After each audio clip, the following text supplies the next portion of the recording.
Good night, goblins, ghouls, and moribund fools. This is my final form, and welcome to my YouTube channel. Tonight, I'll be sharing with you my collection of vintage heels. Okay, a clothing video. My first clothing video on the channel. I have currently 4 pairs of vintage designer heels. I'm building my collection slowly. It's kind of hard to find vintage designer heels in my size and at my price point because I have a very average shoe size, unfortunately. My shoe size is usually a 39, well, between a 38 to 39 for like open-toed shoes, and for closed-toed shoes or like pointed shoes, it ranges from 39 to 41, sometimes even 42, and this is Euro sizing. The first pair I have is a pair of Dolce & Gabbana Kira Sacred Heart embellished sandals, and this has been on my wish list for maybe 6 years. This one is in a size, I don't think you can see that, it's in a size 36. I had seen a size 38 on Vestiaire Collective, but the seller wouldn't accept my low ball. So I sourced these on another secondhand platform, and they fit. Honestly, I think they managed to fit me because the toe is open, but my heel does hang off the edge just about a ½ inch. If I wear black stockings, you can't really see that. And also, this was an issue I didn't know I would have had. The ankle strap here, it doesn't go all the way around my ankle. It's not long enough. So my hope is to actually take these to a shoemaker and have them adjust it by like maybe adding an elastic section somewhere under here that stretches just a bit so I can lace this part around my ankle and secure it properly. So I actually haven't been able to wear these out because of that.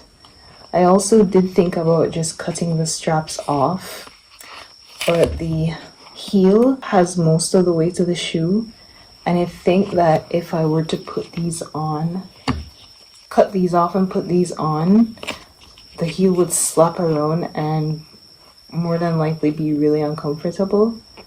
So I'm gonna go with my first option of taking these to the shoemaker and hoping that they can sort it out for me. Also, in addition to the strap, the shoe itself is sort of coming apart. The seller didn't tell me about that, and it's too late for me to return it now. I'm just going to have it fixed. I love the embellishments on the heel. It's just so beautiful, really a cute statement shoe. And I can't wait to get them repaired and wear them out. This next pair is a size 38.5, and they are a Prada thong sandal. They have a kitten heel. These were my first pair of vintage designer heels, and I got them in black because I can wear them with everything. They are so comfortable. They really help dress up any outfit that I wear them with, and I find I reach for these much more often than any of the other heels that I got. Next, I have these Isabel Marant pony hair wedges. These aren't exactly the pair that I wanted.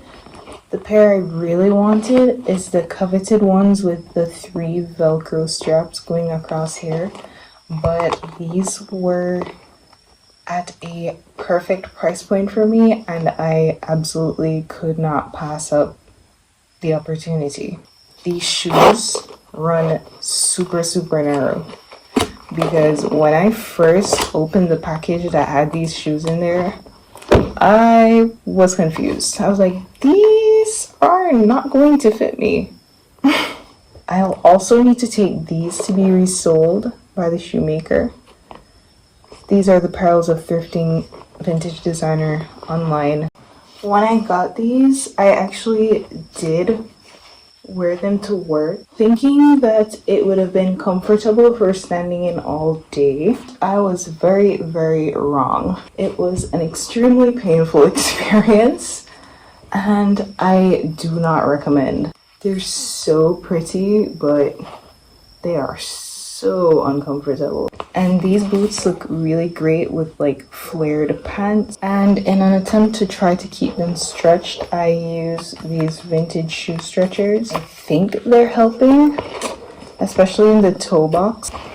The last pair of vintage designer heels I have are these Celine Triomphe boots. And I will not be trying these on right now because I just don't want to.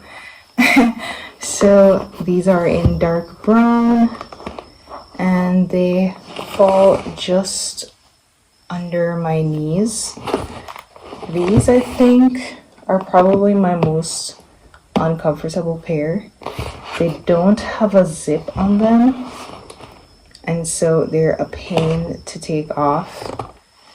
The heel is not very high, so if it actually wasn't so narrow in the midsection of the boot here, it would have been so comfortable to wear.